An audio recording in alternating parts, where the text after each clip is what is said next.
Alô, comunidade! Começa agora o ICL Urgente com as principais informações do Brasil e do mundo, sempre às 5 da tarde. Informação e análise a quente. Hoje temos a volta da Laura Couto, direto da redação. Laura, num dia em que há batalha sobre a ideia de anistiar os golpistas, está fervendo em Brasília. Vamos trazer já detalhes sobre isso. Bem-vinda de volta aqui, Laura. Obrigada, Rodrigo. Muito bom estar de volta. Boa tarde para você e para quem não está nos assistindo, Rodrigo.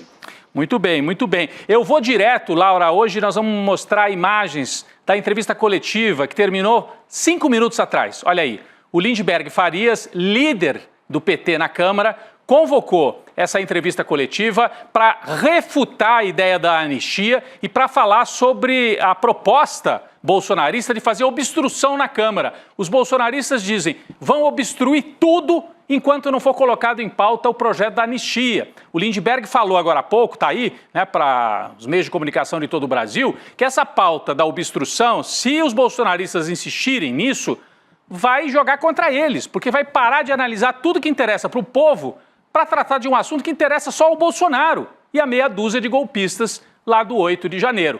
Esse foi o teor da entrevista do Lindbergh que nós acompanhamos ao vivo, acabou agora há pouquinho. Ao longo do programa e do N2 a gente traz mais informações sobre isso. Mas por que eu falo que é uma batalha de informações? Podemos então tirar o Lindbergh, se a gente tiver mais detalhes sobre a fala dele, a gente volta daqui a pouco lá de Brasília. Por favor, podemos tirar. Então, agora eu vou falar da direita. Por que o Lindbergh convocou essa entrevista coletiva? Porque os deputados que fazem oposição ao governo Lula, os bolsonaristas principalmente, se reuniram agora à tarde com o presidente da Câmara, Hugo Motta, e em mais um esforço para tentar avançar o tal do projeto de lei de anistia aos condenados pelos atos de 8 de janeiro. Eles fingem que estão preocupados com os condenados, mas estão preocupados com o futuro condenado, com Jair Bolsonaro.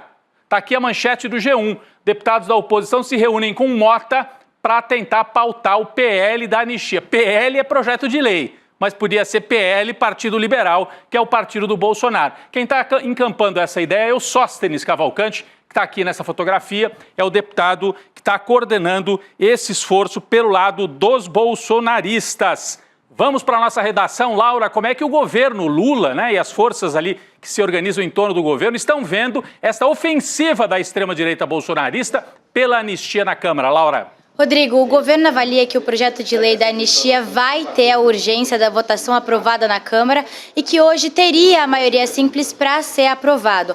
O presidente da Câmara, Hugo Motta, teria imposto uma condição aos bolsonaristas para a tramitação do projeto, que seria justamente a de ter as assinaturas necessárias para a urgência, para ele decidir ou não se vai pautar o projeto de lei. Agora, a estratégia do governo vai ser, claro, de fazer esse enfrentamento político na Câmara, mas principalmente ficar de olho no Senado, onde o governo considera que é possível vencer os bolsonaristas, porque a oposição não tem tanta força lá e não tem maioria simples no Senado. Rodrigo? Muito bem, então vamos repassar essa informação que a Laura trouxe para a gente aqui. Os bolsonaristas se reuniram com o Hugo Motta, ele sinaliza que está conversando, que pode aceitar. O governo fez as contas e pelas contas e pela matéria que saiu hoje no site Platô, bolsonaristas teriam maioria simples, está aqui, ó, eu vou até colocar aqui no telão, aqui, ó, matéria do Platô, a anistia vai passar na Câmara, avalia governo. É um bastidor, isso aqui não é notícia, vai acontecer. Deve ou poderia passar se o Senado de hoje fosse mantido. Só que para isso, o Hugo Motta precisa pautar e os partidos precisam dar os votos prometidos para aprovar a anistia na Câmara. E o governo Lula joga para tentar, né, na medida que for possível, evitar que isso aconteça na Câmara, mas principalmente no Senado. No Senado, hoje, os bolsonaristas não teriam os votos para aprovar o PL da anistia. Mas, como eu disse, antes de chegar no Senado, tem que passar pela Câmara. E para passar pela Câmara, o Hugo Motta precisa pautar. E aí, temos uma informação contraditória. Ele se reuniu com os bolsonaristas, mas agora há pouco veio esta manchete aqui, ó, da CNN Brasil. O Hugo Motta sinaliza que não cederá à pressão bolsonarista para o projeto de anistia. O presidente da Câmara indicou que tomará a decisão sobre a tramitação no momento adequado. Então ele se reúne com o Sóstenes, com o Bolsonaro, com a bancada de direita. Depois sinaliza, não, eu estou me reunindo, mas não vou colocar o projeto. E se colocar para votar, ele pode mandar lá para o fim da fila. criando uma comissão especial. O Arthur Lira era especialista em fazer isso. Quando ele não quer aprovar alguma coisa, cria uma comissão especial e não acelera a votação. É nesse ponto que nós estamos, a batalha está em pleno andamento e por isso que o Lindbergh Faria também convocou esta coletiva no dia de hoje. É importante a gente ficar de olho nisso tudo. Eu vou trazer mais algumas informações aqui. O projeto de anistia foi tratado também numa reunião de Jair Bolsonaro, né? O réu Jair Bolsonaro. Ele conseguiu fazer essa reunião com o Hugo Motta. Foi uma reunião coordenada pelo líder da oposição, o deputado federal Zucco. Contou com a presença, como a gente viu na foto ali, de Sóstenes Cavalcante, Altineu Cortes, deputada Caroline de Toni. Né? Segundo a oposição, ficou definido que será usada a obstrução total dos trabalhos da Câmara até que o Hugo Motta paute. Então é uma guerra, O Lindbergh de um lado dizendo que se obstruírem vão dar um tiro no pé, os bolsonaristas dizendo que vão sim para a obstrução e cobrando o Hugo Motta que ele põe em votação o projeto da anistia. Né? Vale lembrar que no próximo dia 6 vai acontecer uma manifestação organizada pelos bolsonaristas, cuja pauta é justamente anistia para Bolsonaro. Eles fazem barulho, não colocam mais tanta gente na rua para tratar desse tema, mas a avaliação de muita gente é que essa pauta, se o bolsonarismo insistir nela, dá um tiro no pé porque se afasta do que interessa para o povo. O que interessa para o povo?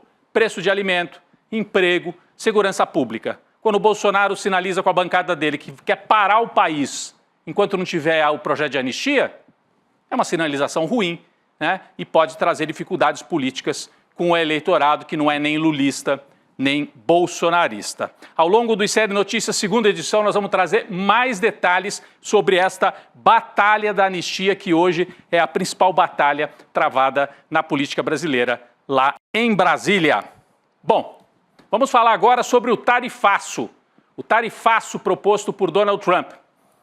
O governo brasileiro e a bancada ruralista, vejam só, o governo Lula, né, um governo cuja origem é de esquerda, e a bancada ruralista se uniram contra Donald Trump e aprovaram um projeto de lei de reciprocidade em relação às tarifas. Foi aprovado no Senado Federal. É um movimento muito raro no Congresso, como destaca aqui a manchete da Folha de São Paulo.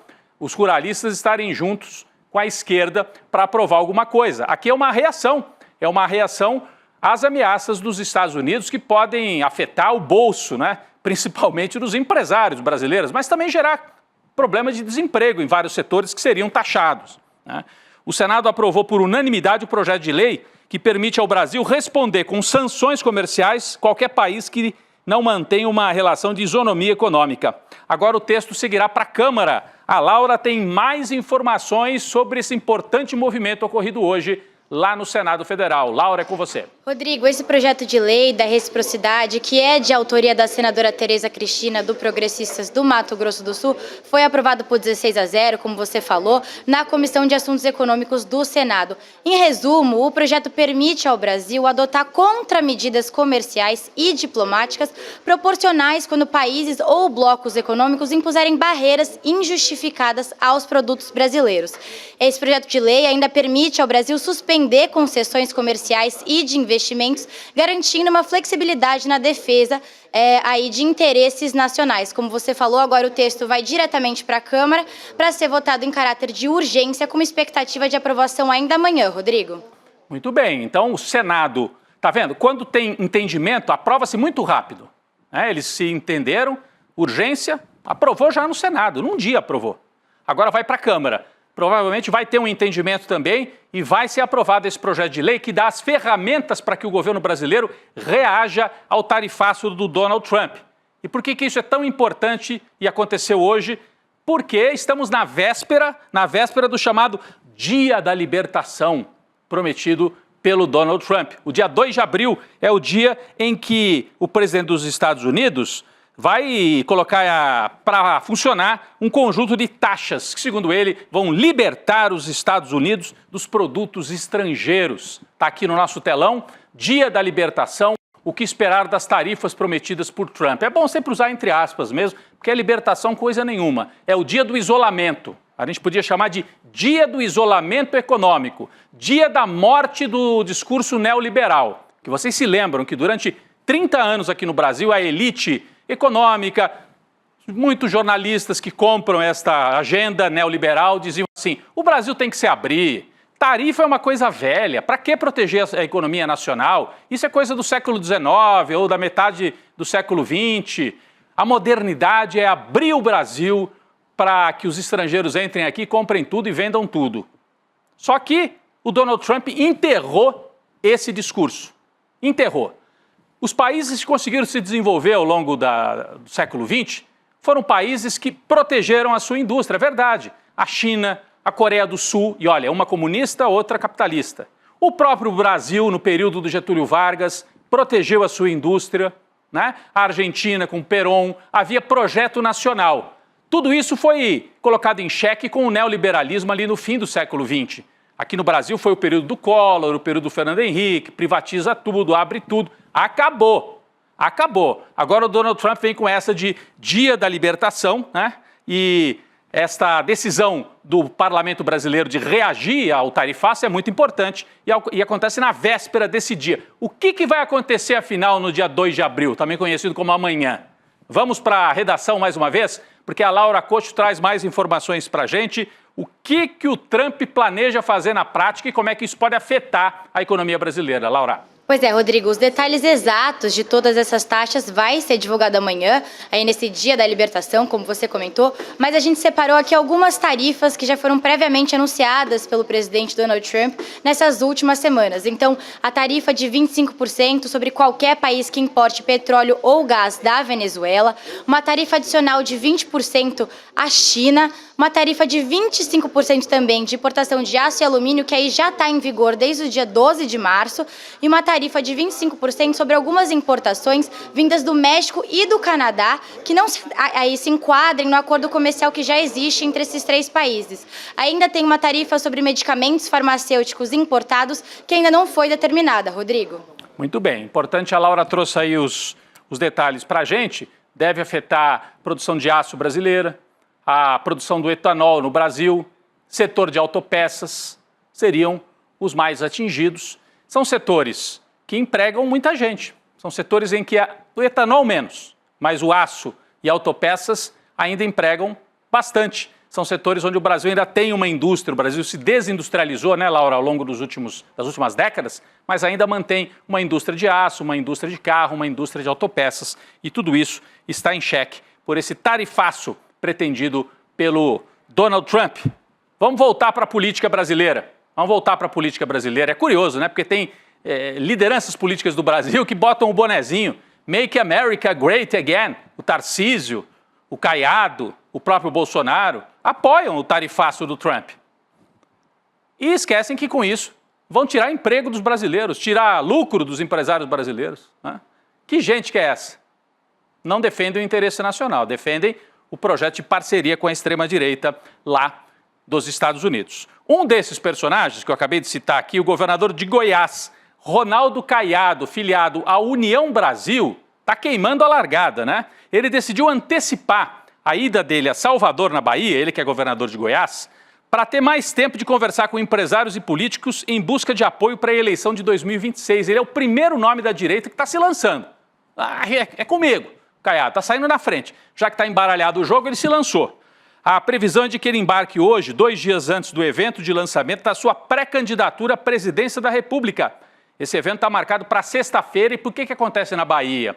Porque União Brasil tem importante liderança lá, o ACM Neto, né, que elegeu agora o prefeito de Salvador, é pré-candidato a governador da Bahia. Então, o Caiado conta com o apoio da turma do União Brasil, que é o antigo PFL lá do ACM, aquela turma da antiga, e o Caiado vai para a Bahia lançar a pré-candidatura dele. Parece que está querendo chegar com tudo, tem até já slogan, olha aí, o ACM Neto, também conhecido como Grampinho. Não me perguntem por quê, mas é o apelido dele.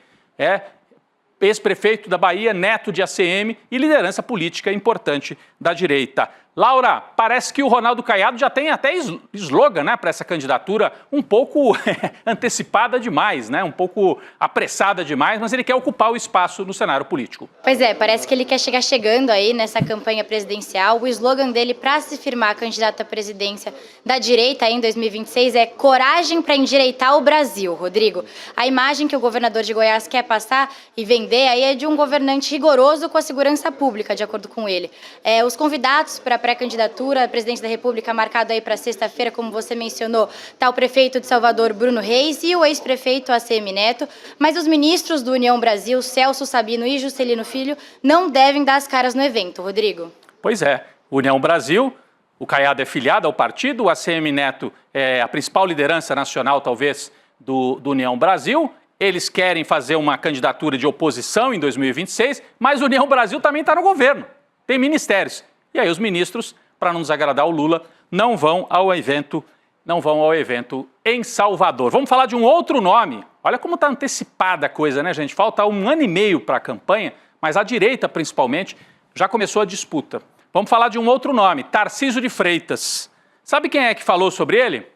Zé Dirceu, o ex-ministro de Lula, ex-dirigente do PT, ex-deputado, uma das maiores lideranças da esquerda brasileira desde os anos 60 até esse começo do século XXI, afirmou que a direita brasileira não quer mais Jair Bolsonaro como candidato nas eleições de 2026. E que a elite empresarial, principalmente de São Paulo, já abraçou o governador de São Paulo, Tarcísio de Freitas. Palavras de José Dirceu. A declaração aconteceu durante um ato público contra a anistia de Bolsonaro na PUC, a Universidade de São Paulo, PUC, Pontifícia Universidade Católica de São Paulo, organizada por estudantes e pelo grupo Prerrogativas. Vamos ver um trecho desta fala do Zé Dirceu, vamos lá. Bolsonaro vai responder pelos crimes que cometeu. A direita não o quer como candidato, não o quer como candidato. E vai ameaçá-lo com a prisão sem indulto se ele continuar fazendo o que ele quer fazer. O candidato dela chama-se Tarcísio Freitas, governador de São Paulo. E a elite de São Paulo, já vou terminar, viu? A elite de São Paulo já o abraçou. A elite de São Paulo já o abraçou, falando do Tarcísio de Freitas. Só que tem um dilema aí, né? Elite não tem voto para ganhar a eleição, quem tem voto é o bolsonarismo. Então o Tarcísio está bem articulado com a elite de São Paulo, e essa fala do Dirceu virou até manchete, ó. Elite de São Paulo já abraçou o Tarcísio como candidato. Ele está bem articulado com a elite, está abraçado com o Kassab, com os empresários, com a Faria Lima, mas o Bolsonaro está com o pé atrás. Bolsonaro, enquanto ele não der o apoio, o Tarcísio não pode sair candidato a presidente. Nós vamos falar já sobre as possibilidades de cada nome através de uma pesquisa divulgada hoje que trouxe cenários eleitorais para 2026 e também a aprovação e desaprovação ao governo Lula. É a pesquisa Atlas Intel, divulgada hoje. Ela mostrou, vamos começar por aí antes do cenário eleitoral. Esta pesquisa de hoje mostrou que a avaliação negativa do governo Lula parou de subir, né? Parou de subir. Então, não digo que seja uma boa notícia para o Lula, né? Mas sabe aquela história? Estancou a sangria. Você está com um ferimento, está sangrando. Conseguiu estancar a sangria. Não quer dizer que você está curado ainda. Mas esta pesquisa dá esta indicação que a queda da aprovação do Lula, que começou ali em novembro, dezembro do ano passado, parece que parou de aumentar. Mas o Lula ainda não conseguiu reagir totalmente. Mas vamos trazer os números. Laura Couto, traz para a gente os números da avaliação, por favor, nesta pesquisa Atlas Intel sobre a avaliação do governo Lula. Rodrigo, a gente tem um primeiro gráfico mostrando aí que hoje a desaprovação do Lula é de 53,6% e a aprovação é de 44,9%. A desaprovação do governo Lula começou a subir e passou a aprovação ainda em novembro de 2024, mas agora ela está estabilizada pela primeira vez em 5 meses, como você comentou, Rodrigo. Pois é esse segundo gráfico aí que está na tela agora, vamos lá. Esse gráfico que está na tela agora aqui é esse que mostra a história da aprovação e desaprovação. Veja como o Lula vinha com um cenário mais ou menos estabilizado, o azul é aprova e o vermelho é desaprova. Final do ano passado, aquele bombardeio, descontrole das contas, depois a crise do Pix, tudo isso minou a popularidade do Lula, além do aumento de preço de comida. É verdade, tudo junto. E aí, inverteu aqui a curva, E hoje tem mais gente que desaprova do que aprova. Só que parou de abrir a boca do jacaré aqui. Esta é a notícia. Não dá para dizer que seja uma notícia positiva, mas estancou a sangria. Muito bem, a pesquisa também estabeleceu cenários eleitorais para o ano que vem. Vamos trazer alguns deles. Primeiro turno. Numa eleição no primeiro turno, segundo a Atlas Intel, então vamos para o próximo gráfico. Exatamente, está aí. O Lula estaria na frente num primeiro turno em 2026. 41,7% dizem que votariam no Lula, 33,9% votariam no Tarcísio. Pablo Marçal teria 5,4%, o Caiado, acabamos de citar, né? 3,8%, Eduardo Leite 3,6%, Simone Tebet, Romeu Zema. Então o Lula tem vantagem no primeiro turno. Mas quando vai para o segundo turno, há um equilíbrio muito grande e numericamente alguns candidatos da direita ficam à frente do Lula. Aqui, ó, se for o Tarcísio contra o Lula, empate quase absoluto. 47 Tarcísio, 46 o Lula. Esse é o cenário do segundo turno, se fosse hoje, com Tarcísio e Lula. E se for o Bolsonaro? Vamos para a segunda tela. Segundo turno, Bolsonaro e Lula. Bolsonaro 48, Lula 46. Empate técnico, com vantagem levíssima, numérica, para o Jair Bolsonaro. Vamos adiante. Olha quem tem vantagem maior sobre o Lula. Isso aqui chama atenção. Pablo Marçal, 51, Lula 46, aí já não é mais empate técnico, já é leve vantagem para o Pablo Marçal, indicando que esses personagens de fora da política estão com muita força. O sistema político segue desmoralizado no Brasil. Então, quando vem um candidato que se apresenta como outsider, pode atropelar, inclusive, uma liderança tão forte como o Lula. E vamos para o último gráfico aqui do segundo turno, a última simulação. Lula contra o Caiado teria uma razoável vantagem, 47 Lula, 37 o Caiado. Se a gente puder trazer de novo a tela do Lula contra o Tarcísio, eu queria só fazer um comentário rápido aqui, né? 3 para trás aqui, o Lula... Isso, obrigado, Vitinho. Ó, no pior momento do Lula, empate com o Tarcísio numericamente à frente. Porque nós vivemos hoje o pior momento do Lula ao longo desse mandato. Isso quer dizer o quê? Que a situação está boa para o Lula? Não, claro que não. Mas que tem margem para recuperação. Se os preços caírem, se ele conseguir aprovar a isenção para quem ganha até R$5.000, o jogo ainda está sendo jogado. E mais, se o cenário ficar assim, é muito improvável que o Tarcísio arrisque reeleição para governador para uma candidatura a presidente completamente imprevisível, que pode dar de tudo, inclusive o Lula virar o jogo e ganhar do Tarcísio. Então, é um cenário importante trazido pela Atlas nesta terça-feira. Vamos seguir acompanhando a evolução política do Brasil. Vou sair um pouco da política, pessoal, e vamos para o movimento da greve dos entregadores por aplicativo, o chamado break dos apps. A paralisação segue hoje até o fim do dia. É o segundo dia de paralisação aqui, a mobilização em várias cidades brasileiras. Ontem, as manifestações aconteceram em quase 60 cidades do Brasil. Os entregadores pedem melhores condições de trabalho nos serviços de delivery de aplicativos como iFood, Uber Flash e o 99 Entrega. Parece que teve algum efeito. Laura Couto diz pra gente, houve negociação, alguma dessas empresas topou ceder nas reivindicações dos entregadores? Laura? Rodrigo, a reivindicação principal é o reajuste do pagamento mínimo por entrega, que atualmente é de R$ 6,50, além de um adicional por quilômetro rodado. Ontem, a empresa iFood recebeu representantes na sede em Osasco em uma reunião que durou cerca de 1 hora e os representantes pediram as melhorias, mas a empresa não deu pronta resposta aí para esses pedidos. Tanto é que um dos representantes escutados também classificou essa reunião como perda de tempo. Só que uma nota divulgada pela empresa iFood diz que ela está atenta ao cenário econômico atual e afirmou que está analisando a viabilidade de um aumento ainda nesse ano de 2025. O iFood também alegou que busca aprimorar as iniciativas que garantam mais dignidade, ganhos e transparência para os profissionais que são entregadores de aplicativo. Rodrigo. Pois é, então a gente acompanha segundo dia de mobilizações nesse setor, que é talvez o setor mais desassistido, né, da classe trabalhadora brasileira, daqueles que até têm alguma renda, mas não tem direito nenhum. Hoje eu estava almoçando aqui pertinho do ICL, sentado ali num pequeno restaurante aqui da região, e um motoqueiro tomou um tombo, foi fechado por um carro, quebrou a perna.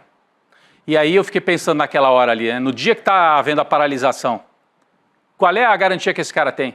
não tem plano de saúde, não tem registro, talvez não tenha nem condição de ter uma ajuda pelo INSS, porque não paga INSS, informalidade total.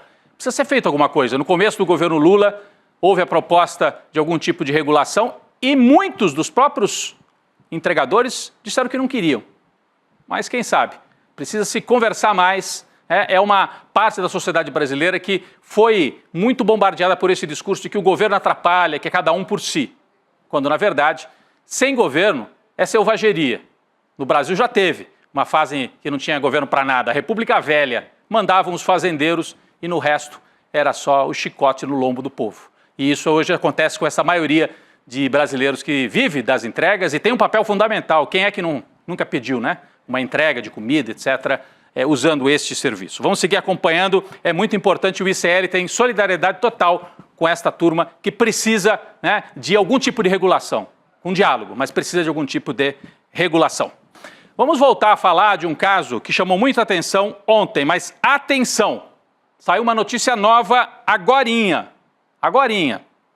Notícia que saiu na tarde dessa terça-feira. O Paraguai, nosso vizinho, parceiro do Mercosul, convocou o embaixador do país no Brasil, Juan Ángel Delgadillo, para consultas. Na linguagem diplomática, quando isso é feito, significa que o país está fazendo uma espécie de protesto. Então é o Paraguai protestando contra o Brasil. Chamou o embaixador lá de Brasília e falou, volta, vamos consultar você para entender o que está acontecendo aí. E do que nós estamos falando? Nós estamos falando do caso de espionagem contra os paraguaios. O governo do Paraguai também pediu formalmente para o embaixador brasileiro lá em Assunção, o José Antônio Marcondes, dar explicações após a suspeita de uma ação hacker praticada por agentes da ABIN. O governo paraguaio anunciou ainda a suspensão de todas as negociações do Tratado de Itaipu, até que o Brasil faça esclarecimentos sobre a arapongagem, como a gente dizia antigamente, espionagem, o uso de agentes para espionar um governo de outro país. O chanceler Rubens Ramírez, lá do Paraguai, classificou o caso como, abre aspas, violação do direito internacional. Ontem, aqui no ICL Urgente, falamos bastante sobre esse esquema da ABIN, que teria feito espionagem contra as autoridades paraguaias. Hoje a PF abriu um inquérito sobre o caso. A Laura Couto, nós vamos lá para a redação, tem mais informações. Isso está virando uma crise diplomática já, Laura, mas explica para a gente o que está em jogo aí. Pois é, Rodrigo, o inquérito foi aberto após essa reportagem do UOL, que a gente mencionou aqui no ICL Urgente ontem. A ABIN teria invadido computadores de autoridades do governo paraguaio para obter dados sigilosos relacionados justamente a essas tarifas da usina hidrelétrica de Itaipu, como você mencionou. Isso já na gestão atual do diretor da agência, Luiz Fernando Correia, do governo Lula, Rodrigo. Pois é aí que está também a crise, né? Importante dizer que há um conflito de datas aqui e a gente mantém, ontem já falei disso, a gente mantém a informação, mas vamos aguardar mais esclarecimentos. Por quê? A matéria da Folha e do UOL diz que essa arapongagem de agentes da ABIN contra o Paraguai começou no governo Bolsonaro, mas teria se mantido até maio de 2024, já no segundo ano do governo do Lula. Aí o governo Lula respondeu, publicou uma nota oficial dizendo não, isso começou no Bolsonaro, mas foi extinta essa ação de espionagem já no comecinho do governo Lula, ali em 2023, assim que a nova administração ficou sabendo o que estava acontecendo nesse caso de arapongagem. Vamos aguardar mais informações, mas como eu disse, isso já virou uma espécie de crise diplomática. Vamos fazer uma pausa bem rapidinho agora para falar sobre o replay da aula de domingo, né, do PEX. O replay já está liberado para você. Você pode se inscrever para acompanhar esse replay pelo QR Code, está aí na tela. Você que está nos acompanhando na TV, direciona a câmera do celular e você se inscreve. Ou então escreve iclurgente.com.br. Coloca aí iclurgente.com.br. E aí você fica sabendo melhor o que é isso. Psicologia do esporte e ciência da superação. O replay da aula com Mark Allen, né? Está liberado por tempo limitado e para assistir você só precisa fazer essa operação que eu expliquei agora, a conversa dele com Eduardo Moreira. O que é isso? É como é que o esporte de alto rendimento ensina muito para a gente sobre as questões mentais, né? Sobre o controle da mente, a superação. Então, mesmo que você não seja um esportista ou não pretenda ser um super esportista, É muito interessante acompanhar como é que o cuidado com o corpo ajuda, a gente sabe isso desde os gregos, né? Ajuda no cuidado com a mente, e você vai ouvir, né, atletas de alta performance falando sobre isso. Ficou o recado aí para você? Eu queria agradecer lá na nossa redação a Laura Couto. Laura, obrigado por mais um dia aqui de parceria. Eu estou vendo Chico Sá, Gabi Varela, toda a nossa equipe de edição do N2 já preparadinha para entrar no ar. Daqui a pouco eu vou com eles lá, até para a gente falar dessa guerra, dessa batalha aí da anistia que os bolsonaristas estão travando, né? E a gente volta amanhã com mais uma edição do ICL Urgente. Valeu, pessoal. Fiquem com o N2. Daqui a pouco eu estou lá também. Valeu. Fala, galera! A gente realmente teve uma das palestras mais incríveis e transformadoras de todos os tempos aqui nesse nosso espaço, dessa nossa comunidade. Uma aula com Mark Allen, maior triatleta de todos os tempos, que emocionou, que ensinou, que trouxe ferramentas práticas para as pessoas usarem e encantou. Muita gente está pedindo para assistir novamente, queria anotar as coisas, sabe? Para poder deixar aquele negócio escrito na parede. São coisas que mudam uma vida inteira. E a gente resolveu liberar o replay para vocês poderem assistir essa aula, que é a aula inaugural de uma jornada que é ainda mais incrível.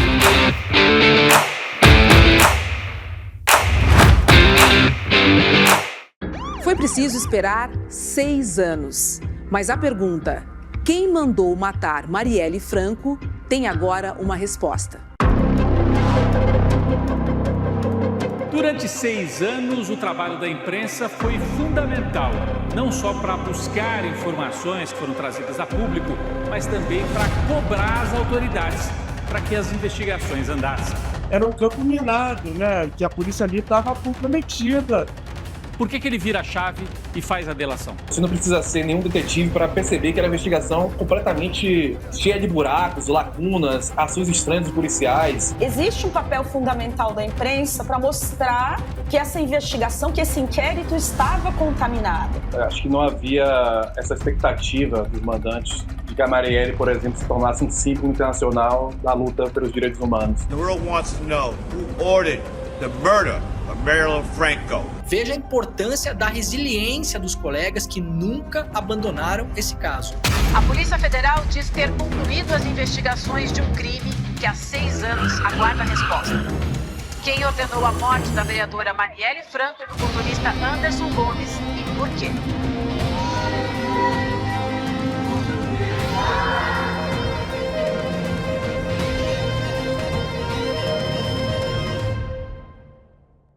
Você sabia que todos os nossos programas estão no Spotify?